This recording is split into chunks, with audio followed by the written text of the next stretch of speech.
to the Voice of Reason podcast. And now, here's your host, Ben.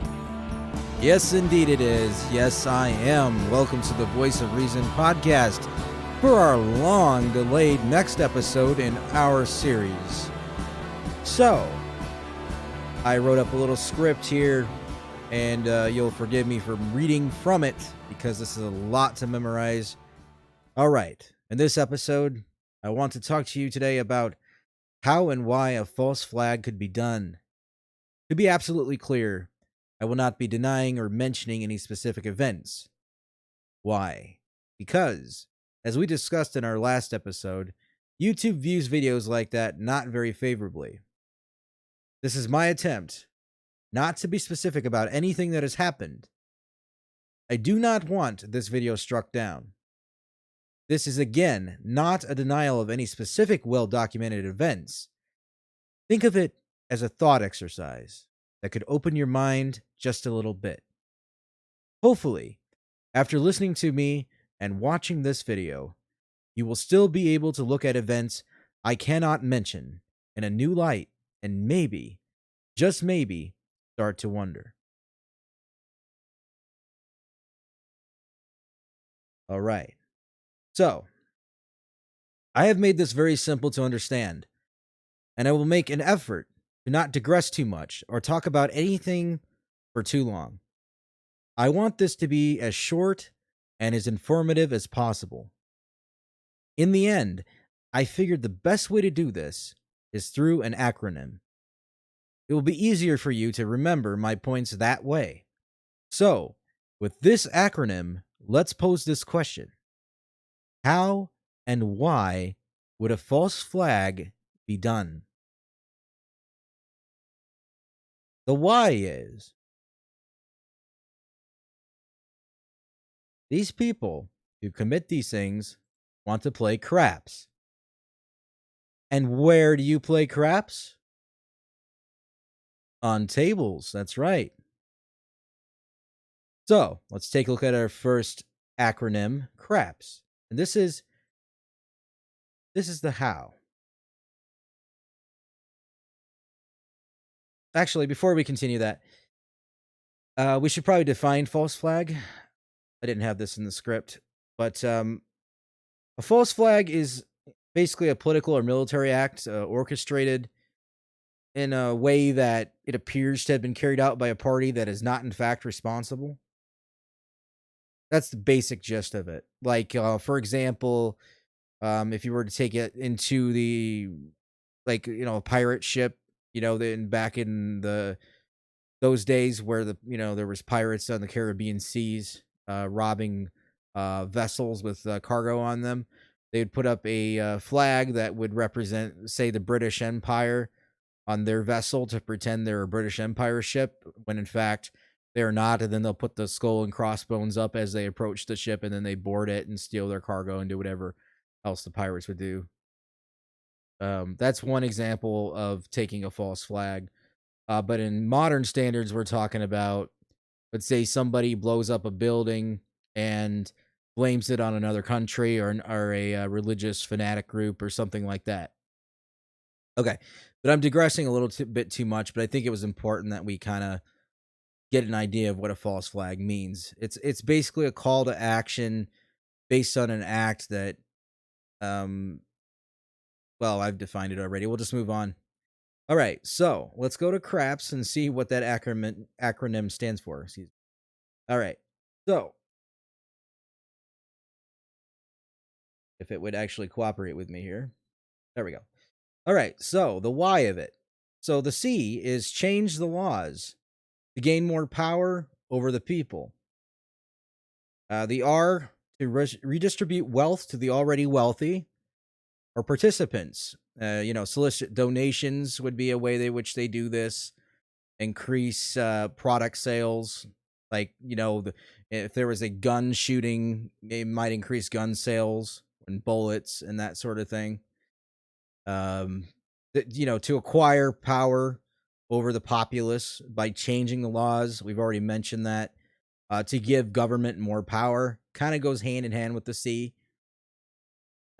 persuade people to give up freedoms by instilling fear, saying, the government can protect you, but you just got to give up a little bit more of your freedom. Like the TSA that didn't exist before 9/11, now it does. Uh, so you basically give them the freedom to frisk you. You give away your freedom to not be frisked as you enter an airport. You're treated like a criminal when most people aren't even criminals when they go in there. Start various wars to fuel the military industrial complex, i.e., make them money and gain territories. So invade foreign countries via starting a war. Uh, Companies like Halliburton make money, for instance, that kind of thing. So you should be getting the kind of gist of what the why of it here. Why would they do this? And if you want to go back and refer to this section again, go ahead and do so. I kind of briefly went through it, but like I said, I don't want to make this too long. I don't want to make this too long. Um, I'll leave it open just another second so you can take a look at it. And you can pause the video too if you want to before I move on to the next one. Okay, so let's take a look at tables. This is the how. All right, so they tell and sell the official narrative in the news media.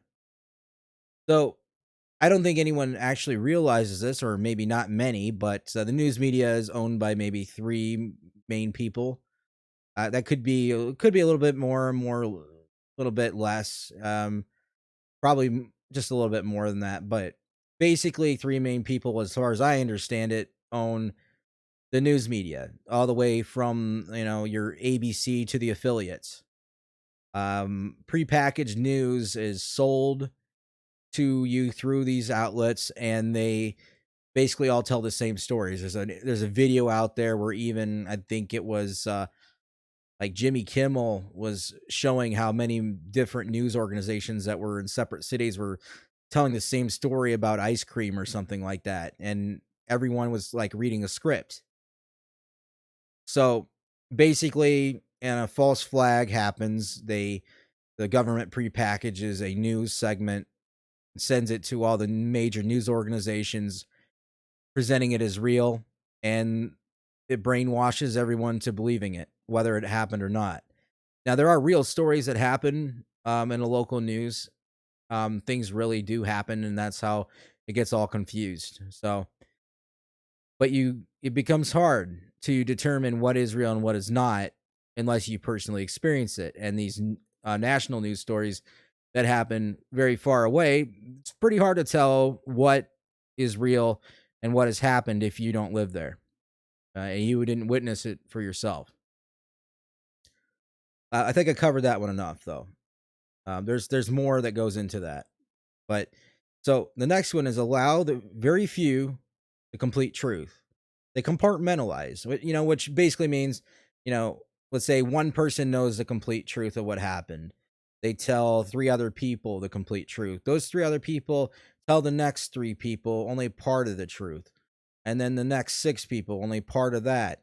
And then the next nine people even less, and so on and so forth, until only a very few handful of people know the real truth of what happened. And it's easy to pull off something um, and present it as real if very few people actually know what actually happened, right? I hope you understand that. That's pretty simple there. Okay, so you bribe the rest of the people of money. So the people that know the whole truth, and you can't shut them up any other way, you say, here's some money.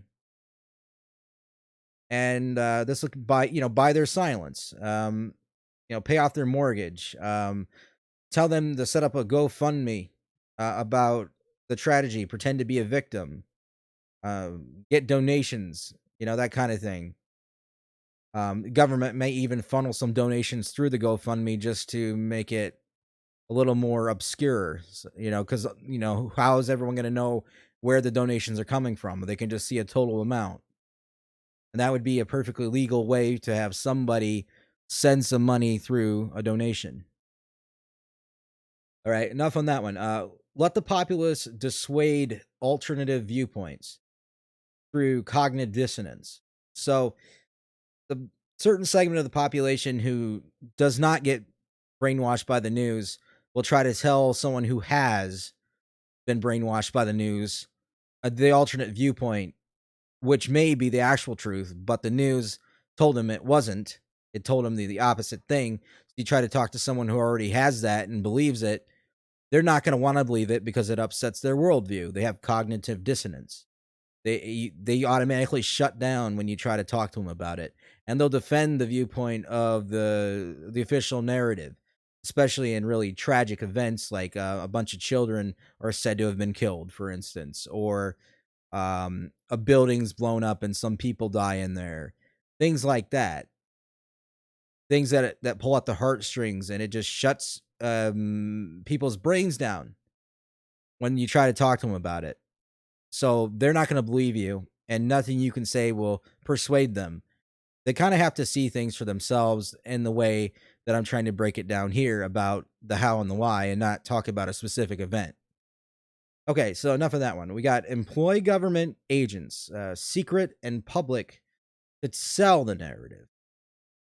Now, this is basically talking about how you have, well, it kind of goes to what I was saying before, the cognitive dissonance thing, but these are people that actually work for the government and they're agents. They might be what you call a crisis actor, for instance. They're hired by the CIA or the FBI to pretend to be a victim. They go on the news media through the prepackaged news segments and they tell the story of the narrative and try to sell it as real. And they say they've lost somebody and they put on an act or whatever. That would be basically what that's talking about. And the public could be bought off too that are not a government agent and given a pile of money to pretend to be a victim. Now, I know there are real things that happen, but I'm just saying in general, this is how it could be done. Okay, the last part. This is might seem sort of repetitive to what I was saying before, but this all goes hand in hand. It is a table and it all has things setting on it. So, okay, sell the narrative through pulling heartstrings. Dead teachers, women, children. You get the point. And I think that's pretty much going to do it. So, in conclusion, no specific scenario, no questioning any one narrative, just two simple acronyms that combine into a simple phrase and explain to you how and why this all could be done. In the end, it's up to you to decide what you believe about the world and the events that unfold within it. This has been the Voice of Reason podcast. Thank you for watching. Until next time.